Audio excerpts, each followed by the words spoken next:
The sun hung low in the sky, casting a warm, golden hue over the small town of Eldridge. Dust motes danced in the air, illuminated by rays filtering through the trees lining the narrow streets. I stood on the porch of our modest home, my heart a mix of hope and dread. The scent of blooming jasmine wrapped around me, a comforting reminder of happier times. "Zara!" my mother called from inside, her voice laced with urgency. "Come help me with these boxes!" I sighed, shifting my gaze to the scattered boxes piled high in our living room. Since my father's death 6 months ago, it felt like our home was slowly unraveling. My mother had decided to start anew, packing away memories like they were old clothes, but I wasn't ready. "Just a minute!" I shouted back, trying to muster enthusiasm I didn't feel. "Make it quick! I don't want to miss the sale at Darlene's," she said, her tone light, but I could hear the undercurrent of desperation. I pushed myself off the porch and stepped inside, the air heavy with the scent of freshly baked bread. My mother stood in the kitchen, her hands flour-dusted, a smile plastered on her face like a fragile mask. "Look at this!" she exclaimed, holding up a loaf. "I think I finally got the recipe right." I forced a smile. "Smells amazing, Mom." "Just wait until you taste it. I'll slice some for us after we finish packing," she said, turning back to the boxes, her brow furrowed with concentration. "Do we really have to do this now?" I asked, my voice softer, almost pleading. "I mean, we could take our time. It's not like we're going anywhere." She paused, glancing at me over her shoulder. "Zara, we need a fresh start. You know that." "Fresh start," I echoed, the phrase tasting bitter on my tongue. I had loved our home, the laughter that once bounced off the walls, the warmth of my father's hugs. Now it felt haunted, a shell of what it used to be. "Zara," she said gently, "I know this is hard, but I want us to be happy again, don't you?" I don't want to forget him," I murmured. "It feels like if we pack everything away, we'll be losing him all over again." "Sweetheart," her voice broke slightly, and she stepped closer, wiping her hands on a dish towel. "We won't forget him. He'll always be with us. But we can't let grief swallow us whole." I looked down at my hands, the small scars from the countless times I had scraped my knees while playing outside. They were reminders of my past, just like the boxes in front of me.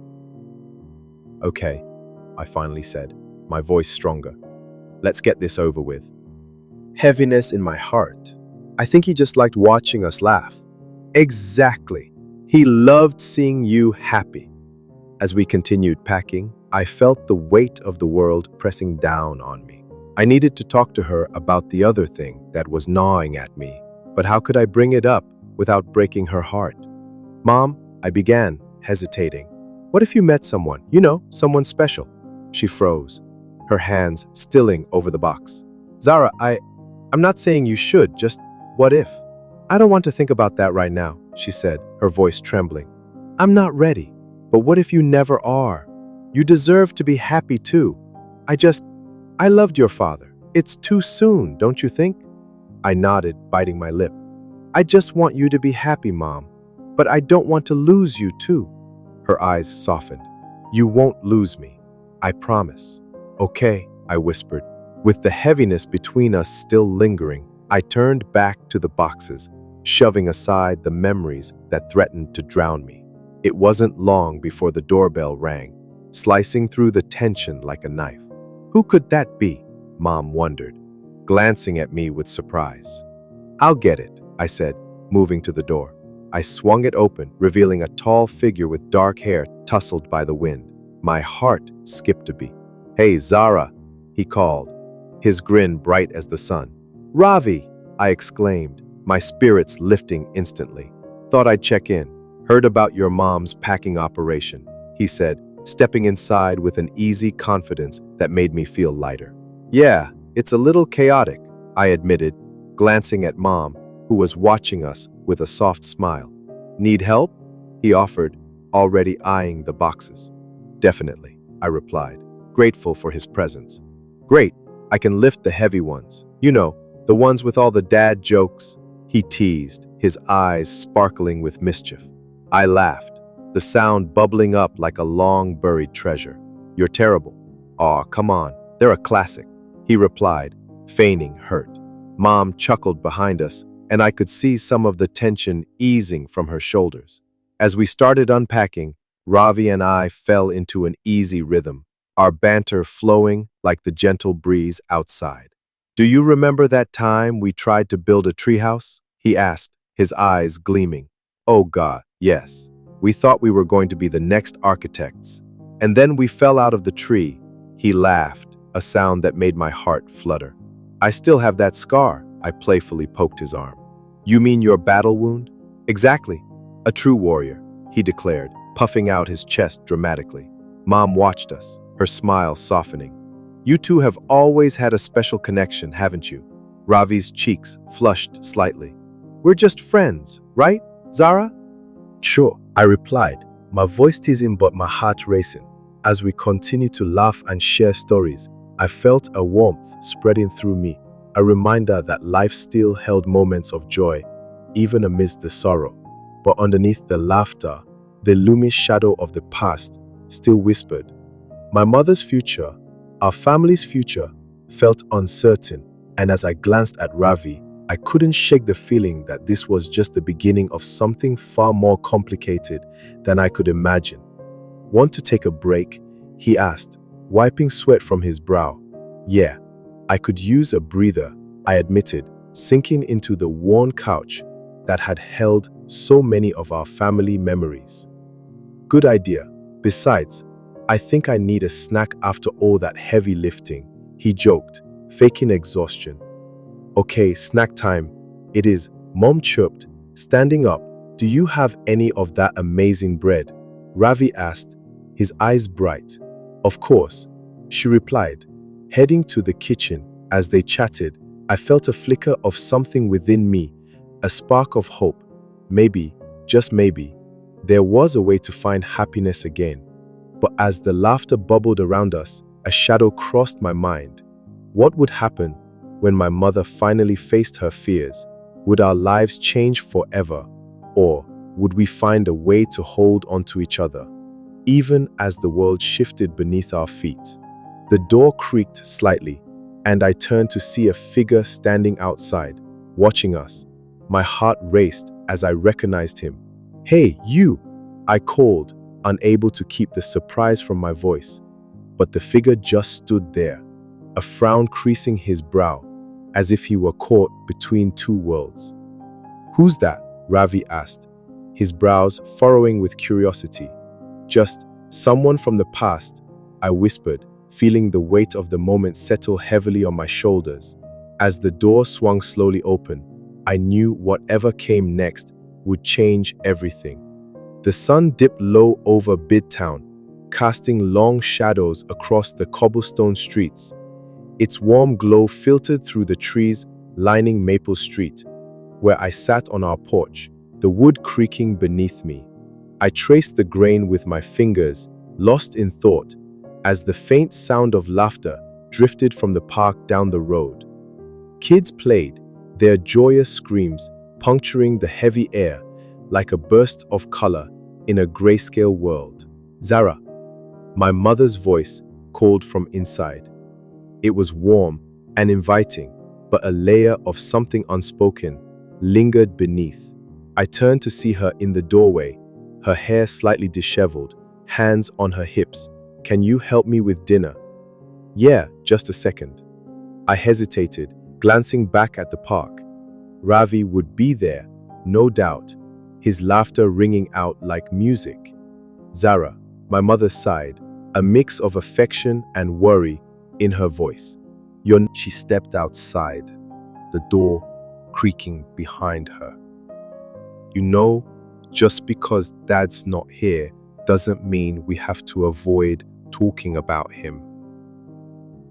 I bit my lip, the memory of Dad's laughter flooding my mind. He had this way of turning every mundane moment into an adventure, but now it felt like his absence weighed on me like a stone in my pocket. I'm not avoiding it, I don't want to be sad. Sometimes sadness is part of remembering. She looked at me, eyes glistening. You don't have to carry it alone. Is that why you're always so busy? I asked, my voice barely above a whisper. She stepped closer, her hands reaching out to cup my face. I'm trying to make things better for us. I thought starting fresh would help, but I'm still here, Zara. I'm still your mum. I nodded, feeling the ache of her words settle in my heart. Okay. Just then, a loud, "Hey!" came from the street, followed by a playful thud. I turned to see Ravi sprinting towards me, his hair tousled and a grin plastered on his face. "Are you ready to rescue me from my boredom?" he asked, panting slightly. "Boredom? You? Impossible!" I teased, a spark igniting in me. Desperate times call for desperate measures. He plopped down beside me, his shoulder bumping against mine. "Can we go to the park? I hear there's a new slide that rivals the Eiffel Tower." "Sure, just let me." I glanced at my mum, who stood watching us with a small smile. "I'll be right back. Just don't take too long." She waved us off, and I felt a sense of relief as we hopped off the porch. The walk to the park was filled with banter, Ravi's laughter spilling out like sunshine. He recounted tales of his little sister's antics, his expressive gestures painting vivid pictures that made me chuckle. "Sarah! Ravi!" came a voice from the playground. It was Mia, her pigtails bouncing as she ran towards us. "You have to try the slide. It's amazing." "Is it tall?" Ravi raised an eyebrow, a mock serious look on his face. "Like skyscraper tall," she exclaimed. "Now you're just exaggerating," I said, smirking. As we reached the swing set, I felt the familiar pulse of excitement in my veins. But as I swung higher, the wind whipping through my hair. "Beats me," he shrugged. "Maybe he's here to steal our fun." I laughed lightly, but the stranger's gaze lingered on me. It sent a shiver down my spine, a flicker of something unsettling. "Let's go!" Mia shouted, racing up the ladder. Ravi and I followed, the thrill of the slide momentarily pushing my worries aside. As I reached the top, the world below twisted into a blur, and I could almost hear Dad's laughter echoing in my ears. "Whee!" I hollered, the wind rushing against my face as I plummeted down. I landed with a thud, laughter spilling from my lips, but the thrill was short-lived. I looked back up, and the figure was closer now, watching with an intensity that made my heart race. "Zara!" Ravi called, his voice breaking through my thoughts. "Are you coming again?" "Yeah, just..." I glanced back, but the stranger was gone, swallowed by the throng of children. "Just a second." I took a deep breath, trying to shake the unease. "Hey, don't leave me hanging," Ravi laughed, swinging on the edge of the slide. We spent the rest of the afternoon racing, laughing, and forgetting, but the feeling of being watched lingered. As the sun began to set, casting a golden hue over the park, I caught a glimpse of the stranger again, standing at the edge, his expression unreadable. "Zara!" Ravi's voice broke through my thoughts once more. "You okay?" "Yeah, just..." I hesitated, staring at the spot where the stranger had been. "I think I saw someone. Probably just a passerby." He shrugged, but the way he sidled closer to me told me he felt it too. Maybe. I turned back to the playground, but unease settled in my stomach like a stone.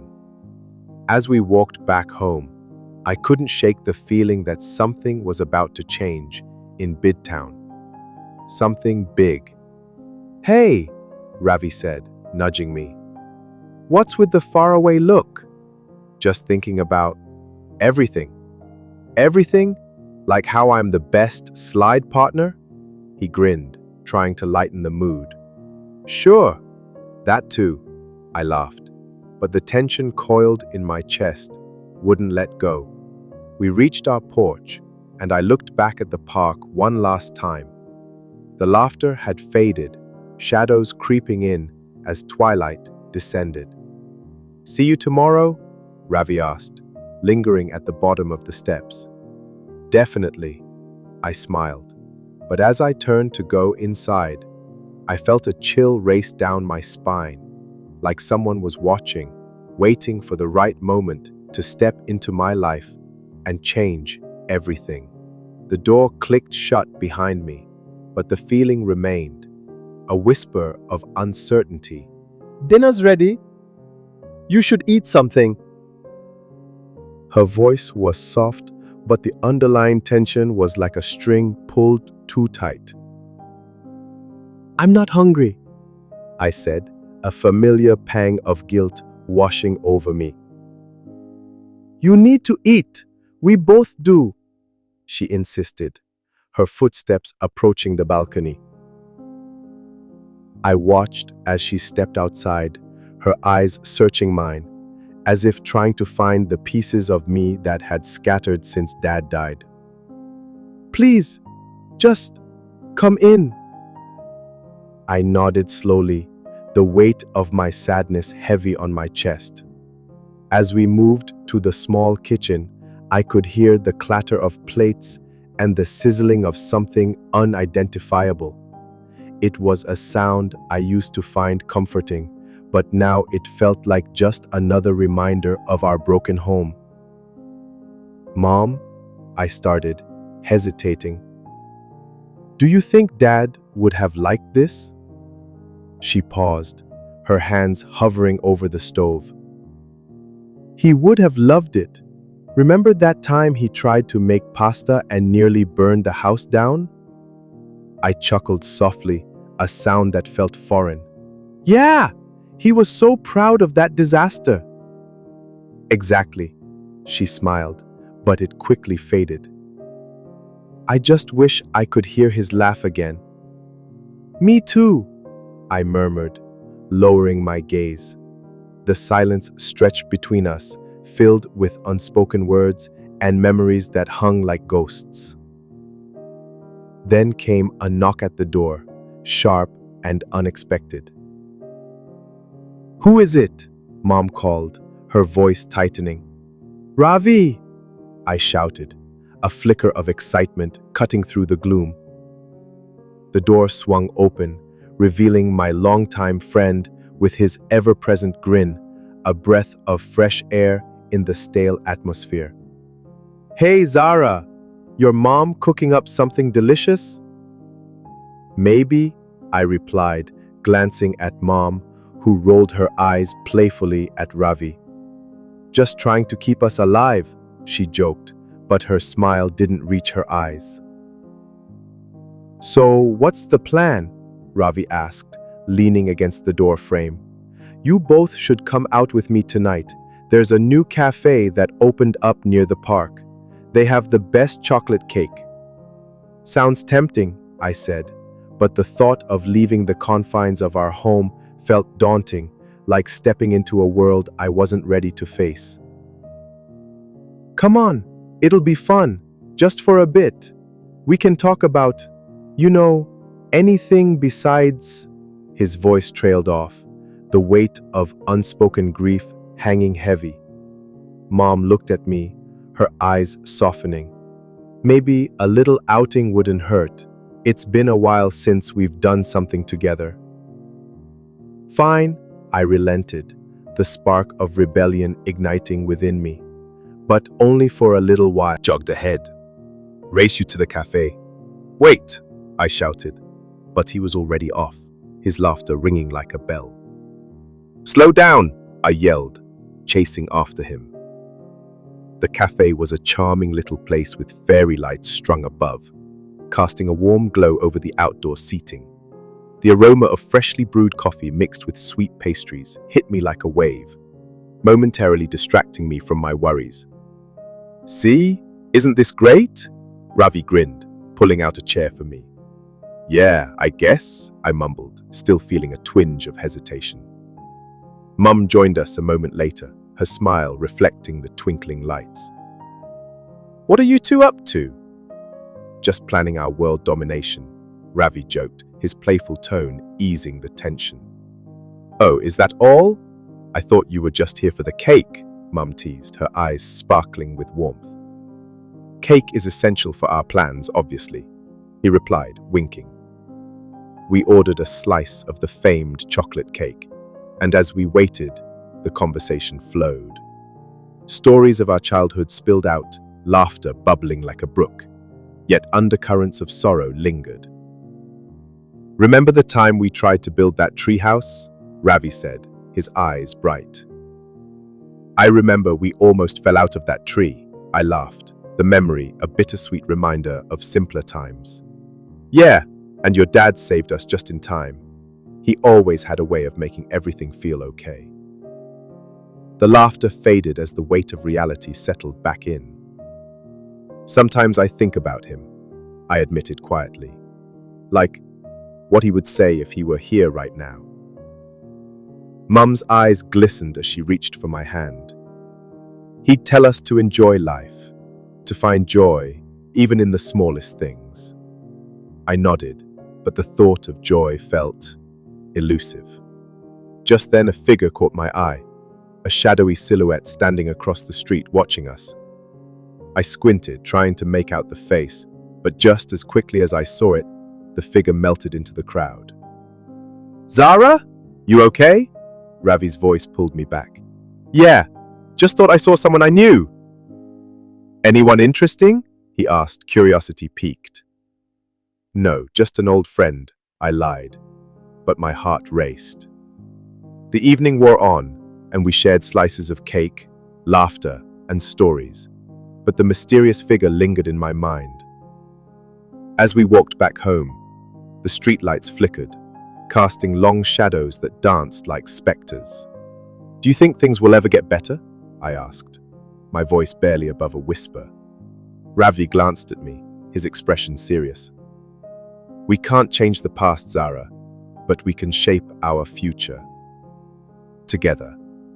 Together, I echoed, but the word felt heavy in my mouth. As we reached our apartment, the reality of the night settled over me, like a blanket of uncertainty. The door creaked open and he asked, concern lying in his features. Yeah, I don't know. Then, as if summoned by my thoughts, the figure from earlier appeared again, this time in the doorway, cloaked in shadow. Zara, the figure said, voice low and gravelly. I froze. Who are you? Someone who knows your father, the figure replied, stepping into the light. I gasped. Aaron Blake. The name hung in the air like a thunderclap, and I felt my heart race. Why are you here? I demanded, the tension in the room thickening. I need to talk to you, he said, his gaze piercing through the darkness. Ravi stepped closer, protective instincts kicking in. You can't just show up like this. You have no right. Aaron, what do you want? I asked, my voice shaking. Secrets, he said simply. And I could feel the ground beneath me shift. What secrets? Ones that might change everything you thought you knew. The weight of his words pressed down on me, and I felt a chill creep up my spine. Mom! I called out, my voice echoing through the silence. And as the door swung wider, revealing the truth I'd been too afraid to face, I knew this was only the beginning.